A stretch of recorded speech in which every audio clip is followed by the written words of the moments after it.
रहीम नाज़रीन अस्सलाम वालेकुम। मैं हूं इमरान वसीम। नाज़रीन, आज का दिन दो लिहाज से बड़ी अहमियत का हामिल है। एक तो हमारी इकलीती बरादरी है जिसके लिए आज का दिन इंतहाई अहमियत का हामिल है, और दूसरा gold medallist Olympian Arshad Nadeem की, जिसने 40 साल के बाद पेरिस ओलंपिक्स में पाकिस्तान के लिए सोने का तमगा जीता है, सोने का गोल्ड मेडल जीता है। उसकी इस बड़ी कामयाबी के बाद शानदार पाकिस्तान में वापसी हुई है। लाहौर एयरपोर्ट पे अरशद नदीम के त्यारे ने लैंड किया है और वहाँ से वो अपने आबाई घर मियाँ चन्नू शहर के लिए रवाना हुए। और जिस वक्त नाज़रीन मैं ये प्रोग्राम रिकॉर्ड कर रहा हूँ, अरशद नदीम अपने शहर मियाँ चन्नू पहुँच चुके हैं। वहाँ पर उनका भरपूर शानदार इस्तकबाल किया गया है। लेकिन लाहौर एयरपोर्ट पे क्या वाक़या पेश आया है, सहाफ़ी ने इमरान खान से मुतल्लिक़ किस खबर की तस्दीक की है, किस मामले की तस्दीक की है, एक तो ये डिटेल आपके साथ हम शेयर करेंगे। फिर काजी फ़ायसा की तौसी और जस्टिस मंसूर शाह का क्या बनेगा, आर्मी चीफ सैयद आसिम मुनीर शाह का फ़ैसला और पाकिस्तान तहरीक-ए-इंसाफ की चीखें, ये क्या मामला है, इस पर भी आगे चल के हम बात करेंगे। लेकिन ये भी अरशद नदीम के साथ जुड़ा है। लेकिन नाज़रीन, प्रोग्राम का आगाज़ करने से पहले आप देखने वालों से चैनल सब्सक्रिप्शन की दरख्वास्त करेंगे कि अगर अभी तक आपकी तरफ से हमारे चैनल को सब्सक्राइब नहीं किया गया तो आपसे दरख्वास्त होगी कि हमारे चैनल को सब्सक्राइब कर लें, बेल आइकॉन का बटन प्रेस करें, और अगर आपको हमारी वीडियो पसंद आती है तो इसे लाइक भी करें और शेयर भी करें। तो जो मैंने अपने प्रोग्राम के आगाज़ में कहा कि आज हमारी अक़लीती बरादरी के लिए 11 अगस्त का दिन बड़ी अहमियत का हामिल है, उसकी वजह नाज़रीन ये है कि 2009 में जब पाकिस्तान पीपल्स पार्टी की हुकूमत थी, पीपल्स पार्टी की हुकूमत की जानिब से फ़ैसला किया गया था कि 11 अगस्त को पाकिस्तान में कौमी दिन के तौर पे, अक़लियतों के कौमी दिन के तौर पे 11 अगस्त को सेलिब्रेट किया जाएगा, ऑब्ज़र्व किया जाएगा। तो आज 11 अगस्त है, अक़लीती बरादरी आज कौमी दिन के तौर पे इस दिन को सेलिब्रेट कर रहे हैं। कल इस्लामाबाद के निजी होटल में भी इसी नोयत की तकरीब थी जिस पर मंसूर शाह साहब ने खिताब किया। अच्छा, उस खिताब के बाद कुछ सवालात उठ रहे हैं कि क्या जजेस को इस तरह की तकरीबात में जाके इस तरह का खिताब करना चाहिए।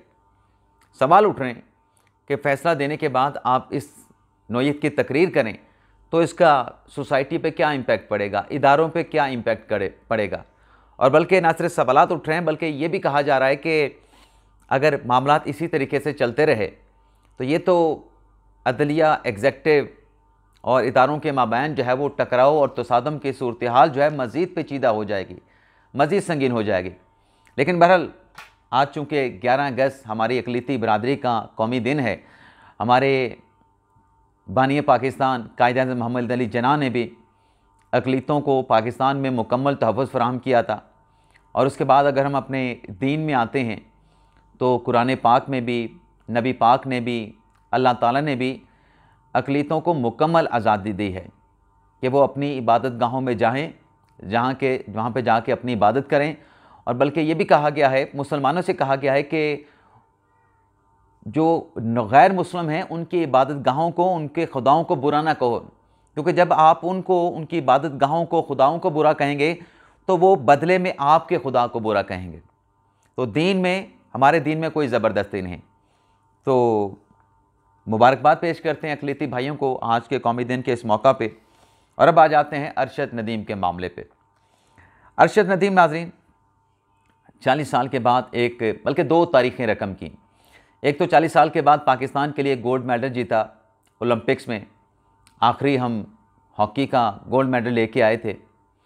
और उसके बाद अब अरशद नदीम ने वो जो एक स्टेटस को था उसको तोड़ा, जो 40 साल से ओलंपिक्स में पाकिस्तान की नाकामियां थीं उस तसलसल को तोड़ा।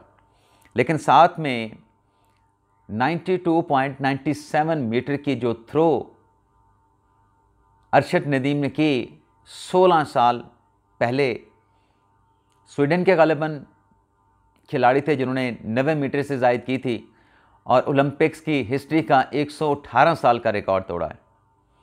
यानी हिस्ट्री तब्दील करके रख दी है। और अगले आने वाले कई दहाइयों तक जो इम्कान नज़र आ रहा है कि अरशद नदीम का ये रिकॉर्ड नहीं टूटेगा 92.97 का। अब अरशद नदीम की एयरपोर्ट पे, लाहौर एयरपोर्ट पे वापसी हुई है। 12:55 पे अरशद नदीम के त्यारे ने लैंड करना था लाहौर हाई कोर्ट, अपना लाहौर हाई कोर्ट कह रहा हूँ, लाहौर एयरपोर्ट पे, लेकिन आधा घंटा उनका जो जहाज़ था टर्किश एयरलाइन का, वो इसलिए ताख़ीर का शिकार हुआ कि जो रूट था वो पायलट की जानिब से चेंज किया गया था जहाज़ का।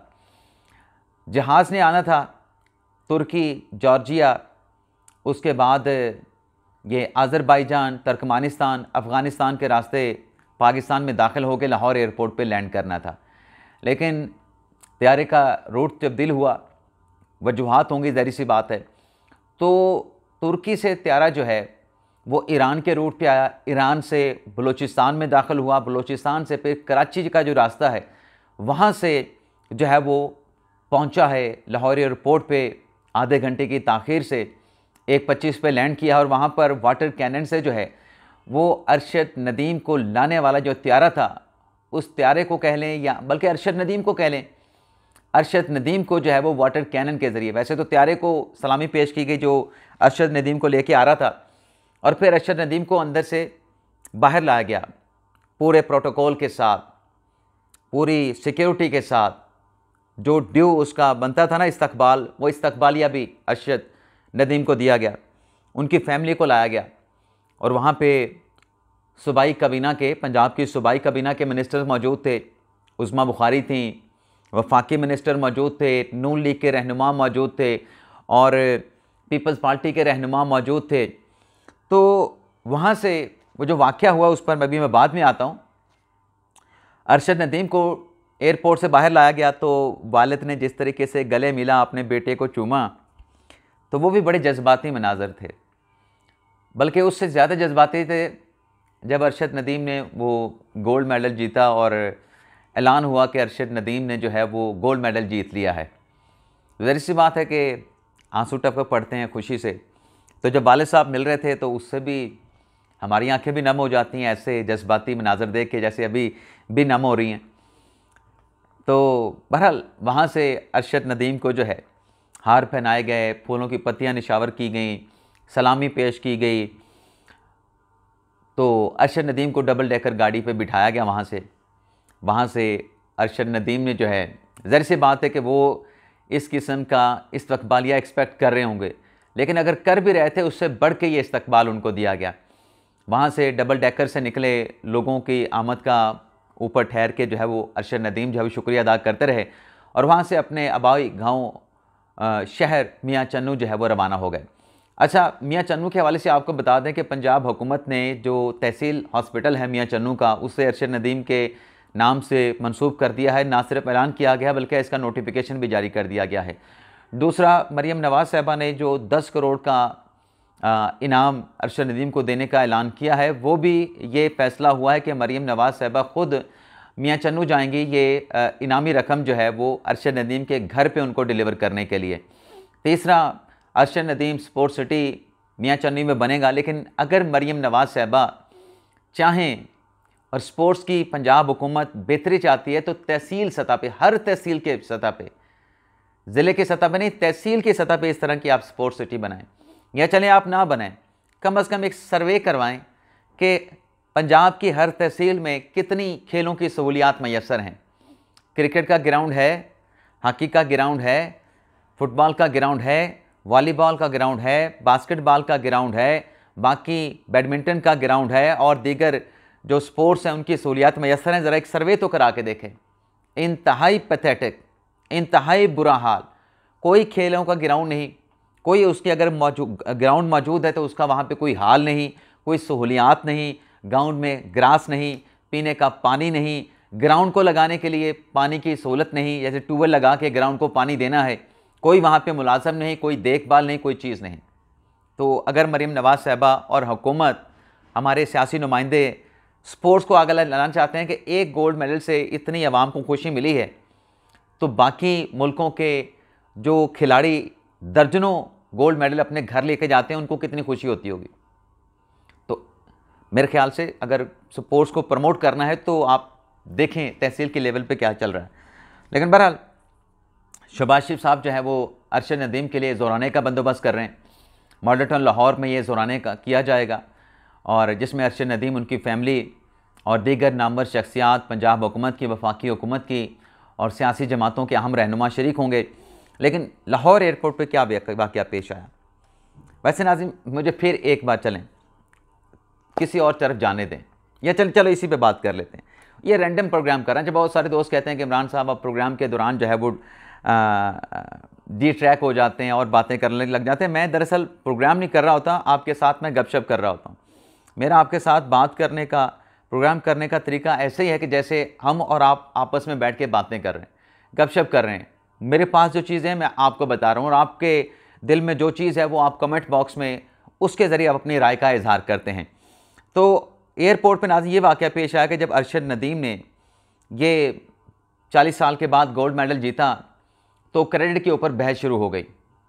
पीटीआई वाले कह रहे थे कि खान ने भी 92 में जीता तो ये भी 92 मीटर की इसने ये कर दी, और एक वीडियो चली शहबाज शरीफ की जिसमें राना मशहूद साहब जो हैं वो क्रेडिट शहबाज शरीफ को दे रहे हैं। तो काफ़ी इस पे सोशल मीडिया के ऊपर जो है वो एक वॉर लाइक जो है वो एक सिचुएशन बनी हुई थी कि ये मौजूदा हुकूमत उसका क्रेडिट क्यों ले रही है, शहबाज शरीफ को क्रेडिट क्यों दिया जा रहा है, राना मसूद ने इसका क्रेडिट शहबाज शरीफ को क्यों दिया। तो पहले तो नाज़रीन इस बात को तय कर लें कि क्रेडिट जितना भी है वो अरशद नदीम का है।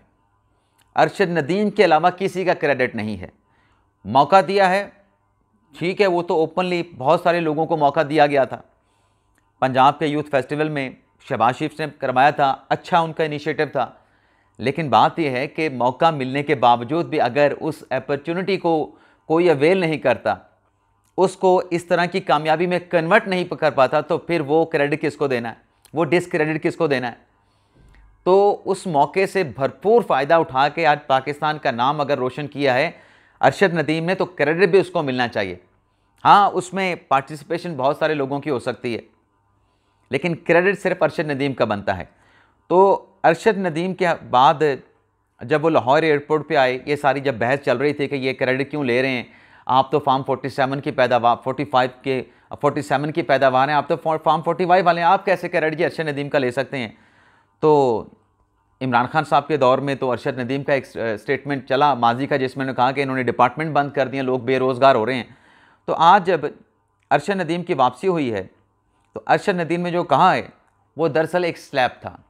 पाकिस्तान तहरीक इंसाफ के जो सपोर्टर हैं, जो सोशल मीडिया पे बैठ के इस बहस को एक तूफ़ान बदतमीज़ी की तरह चला रहे हैं कि ये मौजूदा हुकूमत क्रेडिट क्यों ले रही है।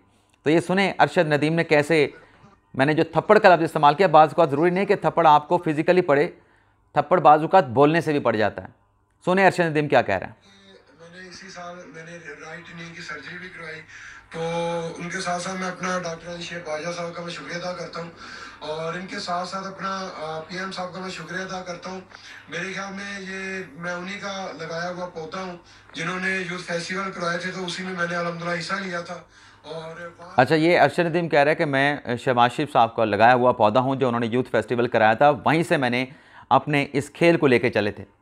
वो क्रेडिट शहबाज शरीफ साहब का इतना बनता है, लेकिन इस कामयाबी का क्रेडिट जो है वो अरशद नदीम का ही है। लेकिन एक और चीज़ भी है, क्या सिर्फ बहुत सारे लोग कह रहे हैं कि ये जी इसको पढ़ाया गया है, अरशद नदीम को बताया गया है, तब अरशद नदीम कह रहा है। तो ये पेरिस ओलंपिक्स पे जाने से पहले भी अरशद नदीम क्या कह रहा था, सुन लें। मेरा नाम अरशद नदीम है, मेरा तल्लक पाकिस्तान पंजाब से है, तहसील मियां जनवागे गाँव है 101 पंद्रहल। तो मैंने स्पोर्ट्स का आगाज़ किया 2012 से। तो 2012 में आपने यूथ फेस्टिवल करवाया था, तो वहाँ से मैंने आगाज़ किया। तो मैंने गेम का स्टार्ट किया अपना जेवलिन थ्रो एथलेटिक्स में। तो मेरे ख्याल में अगर इस तरह के यूथ फेस्टिवल अगर हमारे पाकिस्तान में हों तो हमारी स्पोर्ट्स जो है वो बहुत आगे जा सकती है। अगर देखें 4 मिनट का क्लिप है नाज़िम, मैं इतना ही सुनाऊंगा। तो उसमें भी जो शहबाज शरीफ का जो फेस्टिवल है उस पे कह रहे हैं कि मैं उसी फेस्टिवल से आगे आया हूँ, वो टैलेंट उनका जो है वो उसी फेस्टिवल के ज़रिए हंट हुआ, ये अरशद नदीम कह रहे हैं। तो अब वो जो हसद कर रहे थे, हसद से जले भुने जा रहे थे कि ये क्रेडिट शहबाज शरीफ को क्यों मिल रहा है, तो अरशद नदीम ने जाने से पहले भी बताया था और आने के बाद भी बता दिया कि वजह क्या है। बाकी जो लोग कहते हैं कि उनको सहूलियत नहीं दी गई, कुछ स्टैट सामने आए हैं जिसके मुताबिक 3 सालों में कोई 2 करोड़ 20 लाख की जो अमाउंट है, इनाम की अमाउंट है, जो कैश अमाउंट है, वो अरशद नदीम को दी गई है। उससे पहले ज़ाहिर सी बात है कि उन्होंने स्ट्रगल किया होगा 15 से लेके 21 तक, लेकिन 18 से 21 तक तो ख़ुद इमरान खान साहब हुकूमत में थे। उनके दौर में क्या अशर था वो भी अरशद नदीम की वीडियो मौजूद है। लेकिन 21 के बाद अगर हम चलें तो पिछले 3 साल की बात करें, जो 2 करोड़ 20 लाख दिए गए हैं उसमें 2 साल 3 साल इस हुकूमत के आ जाते हैं, ये 2-2.5 साल आ जाते हैं इस हुकूमत के। अप्रैल से लेके आप काउंट कर लें अप्रैल 2022 से। तो ये एक स्लैब था वो जो सोशल मीडिया के ऊपर जो है इस किस्म की घटिया बेबुनियाद कैंपेन चला रहे थे। वैसे हमारे एक दोस्त की जानिब से प्रपोज़ल पेश किया गया कि ये जो अरशद नदीम साहब टाइटल जीत के आए हैं, इस पर आर्मी को भी चाहिए, आर्मी चीफ आसिम मुनीर शाह साहब को चाहिए कि जो अरशद नदीम है उन्हें ग्रेड 19 तो दे दिया गया है, वो किस महकमे से थे मेरे जहन से, वापडा से 19 ग्रेड दे दिया गया है। लेकिन कनाडा से एक तजवीज़ आई, कनाडा से ना अमेरिका से आई है, डैलस से, तो वहाँ से कहा गया कि क्या ही बेहतर हो कि जो अपने हमारे आर्मी चीफ हैं आसिम मुनीर शाह साहब, वो अगर अरशद नदीम को एजाज़ी कर्नल का रैंक दे दें तो जो सियासी मुखालफीन हैं या जो मुखालफीन हैं अरशद नदीम के तो नहीं होंगे, ज़ाहिर सी बात है कि इस सेटअप के हैं, वो और जल्द बुन जाएंगे। अब मुखालिफ कौन हैं? वो तहरीक इंसाफ है, तहरीक इंसाफ के वोटर सपोर्टर है। तो ये तजवीज़ भी आई है कि आर्मी चीफ ये बड़ा फ़ैसला करें और अरशद नदीम को एजाज़ी कर्नल का मनसब भी दे दें। तो इसलिए जो मुखालफीन हैं वो जल्द भून जाएंगे कि इमरान खान को तो 92 का वर्ल्ड कप जीतने पे ऐसा कोई एजाज़ी कर्नल या जनरल या लेफ्टिनेंट कर्नल या मेजर जनरल या कोई कैप्टन का एजाज़ी जो है वो नहीं दिया गया, तो फिर अरशद नदीम को क्यों दिया गया? ये एक तजवीज़ आई है, मैं ये नहीं कह रहा कि ये किया जाए। इसके अलावा नाज़रीन, काजी फैसल साहब की तौसीक़ के हवाले से अपने नजम शेट्टी साहब ने कुछ दावा किया है। नजम शेट्टी साहब अपने दावे में कह रहे हैं कि ये ऐसा हो सकता है, वैसा हो सकता है, जिसमें नजम शेट्टी साहब का कहना है कि हुकूमत जो सरकारी मुलाजमीन हैं, ब्यूरोक्रेट्स हैं, ग्रेड 21 और ग्रेड 22 के, उनकी रिटायरमेंट की एज 3 साल बढ़ाना चाहती है, जिससे चीफ जस्टिस और आर्मी की चीफ की जो एक्सटेंशन है, जो नौकरियाँ हैं, वो खुद ब खुद बढ़ जाएंगी। नाज़रीन, ऐसा नहीं है, ऐसा नहीं है। जो ब्यूरोक्रेट्स की जो रिटायरमेंट की एज है वो कानून के ज़रिए हो सकती है, लेकिन सुप्रीम कोर्ट का जो चीफ जस्टिस है या सुप्रीम कोर्ट का जो जज है, वो कॉन्स्टिट्यूशन में लिखा गया है कि जब वो 65 साल की एज उसकी ख़त्म हो, 65 साल की एज को पहुंचेगा तो वो रिटायर हो जाएगा। यानी 65 साल की एज का जब आखिरी दिन होगा और अगले दिन उसकी सालगिरह होगी 66वें साल की, तो उससे एक दिन पहले वो रिटायर हो जाएगा।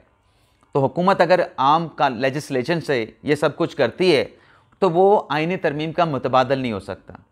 इसके लिए एक्सटेंशन के लिए जजेस की एक्सटेंशन तो नहीं, मुद्दत मुलाजमत बढ़ाने के लिए आइन में तरमीम ही करना पड़ेगी।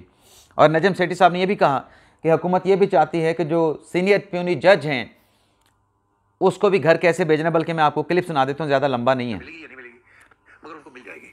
जैसे ये इशू खड़ा हो गया है कि चीफ जस्टिस काजी फायजी साहब, क्या इनको एक्सटेंशन मिलेगी या नहीं मिलेगी, तो वहाँ भी ये सवाल था क्या वो मांगेंगे या नहीं मांगेंगे। और मेरा ख्याल है जो गवर्नमेंट कानून अमेंड करने जा रही है, और बिल्कुल यकीनी तौर पे कानून को अमेंड करने जा रही है, उसमें यही है कि सबकी वो एज जो है ब्यूरोक्रेट्स की, और याद रहे कि जजेस and generals come under grades also, government grades 22, 21, 22, तो उनकी सारों सबकी जो एज लिमिट है वो 64 कर दी जाए या 63 कर दी जाए, from 60 to 63, so automatically they remain in their current positions and they don't have to retire. तो ये जो 3 साल की जो लिमिट थी आर्मी चीफ की, वो तो वैसे ही एक्सटेंड हो सकती है। और चीफ जस्टिस का जो है, मैं ये समझता हूँ कि शायद गवर्नमेंट ये भी सोचे कि ये जो सारा इस वक्त जो है ना सीनियरिटी प्रिंसिपल चीफ जस्टिस की अपॉइंटमेंट का, जो कि इफ्तिखार चौधरी साहब के ज़माने के बाद इंप्लीमेंट किया जा रहा है, मेरा ख्याल है इसको भी गवर्नमेंट अटैक करेगी, इसको भी तब्दील करने की कोशिश करेगी। इसीलिए ये सारी चीज़ें जो है ना ये पाइपलाइन में है, अगले 2-3 माह के अंदर अंदर बहुत कुछ होने वाला है, और पार्लियामेंट हरकत में आने वाली है, और वो हरकत में जब आएगी तो जाहिर है कि उस वक्त सुप्रीम कोर्ट के साथ या कुछ जजेस के साथ क्लैश होगा, और इसलिए look out for it. But government is determined, 2-3 चीज़ें, army chief will stay, government will stay and parliament will stay and Imran Khan will not be given any relief। ये इस वक्त की सूरत हाल है। मगर आर्मी चीफ स्टे करेंगे, chief justice stay करेंगे और हुकूमत स्टे करेगी, इमरान खान को कोई रिलीफ नहीं मिलेगा। अब ये नजम शेट्टी साहब का दावा है, ये आम लेजिस्लेशन से इतनी बड़ी कानून साजी का दावा कर रहे हैं कि उसमें मुद्दत मुलाजमत ब्यूरोक्रेट के साथ साथ जजेस की भी बढ़ जाएगी। ये नाज़रीन आइनी तरमीम के ज़रिए मुमकिन नहीं। और जो कह रहे हैं ना कि सीनियर प्यूनी जज को सीनियरिटी का जो असूल है चीफ जस्टिस की तैनाती के हवाले से उसको भी हिट किया जाएगा। उसके लिए भी चीफ जस्टिस पाकिस्तान का अगर मामला है, उसकी अपॉइंटमेंट का मामला है, तब भी आइन में जो है वो तरमीम करना पड़ेगी। आम सिंपल लेजिस्लेशन से ये मामला नहीं हो सकता, ये तरमीम, ये तब्दीलियाँ नहीं की जा सकती। लेकिन बहरहाल नाज़रीन, नजम सेठी साहब हैं, अब तो वो 63-64 एज की बात कर रहे थे, उनको ये भी नहीं मालूम कि सुप्रीम कोर्ट के जज की रिटायरमेंट की एज 65 साल होती है। ये तो 62-63-64 पे एक्सटेंशन दे रहे थे, वो 65 तक तो उनकी ऑलरेडी है। उनकी मुद्दत में मुलाजमत बढ़ानी है तो वो या तो 67 पे जाएगी या 68 पे जाएगी। इसके अलावा नाजरीन, इमरान खान साहब के हवाले से एक सहाफ़ी ने तस्दीक की है। तस्दीक नाज़रीन क्या की है, तस्दीक बड़ी अजीब से की है। मैं आपको नाज़रीन सहाफ़ी का वो दिखा देता हूँ, जो ट्वीट है मैं निकालने लगा हूँ नाज़रीन। ये नाज़रीन सिरल अलमीडा का है, अलमीडा का, और ये 10 अगस्त को 6:53 पे किया गया और 202 रीपोस्ट हो चुके हैं, 106 के लोग देख चुके हैं। और इसमें ये कह रहे हैं कि Imran Khan big strength, his people accept anything he says, यानी इमरान खान की सबसे बड़ी स्ट्रेंथ ये है कि वो जो कहते हैं लोग एक्सेप्ट कर लेते हैं। बट हैज़ बिग वीकनेस, लेकिन उनकी सबसे बड़ी वीकनेस ये है कि often sound like an idiot, यानी वो हमेशा जो हैं बड़ी जो इमरान खान की कमज़ोरी कि वो अक्सर बेवकूफ़ लगता है। वैसे ये कंसेशन दिया है सिरल अलमीडा के वो बेवकूफ़ लगता है। खान साहब अगर बेवकूफ़ नहीं हैं, मैं तो कहता हूँ बेवकूफ़ हैं, तो फिर वो सियासी लोगों के साथ बात कर रहे होते, वो गैर सियासी लोगों के साथ बात करने पे इंसिस्ट ना कर रहे होते, ज़ोर ना डाल रहे होते। अगर वो जमहूरी होते, जमहूरी लोग जमहूरी लोगों के साथ बात करते हैं, गैर जमहूरी लोगों के साथ बात नहीं करते।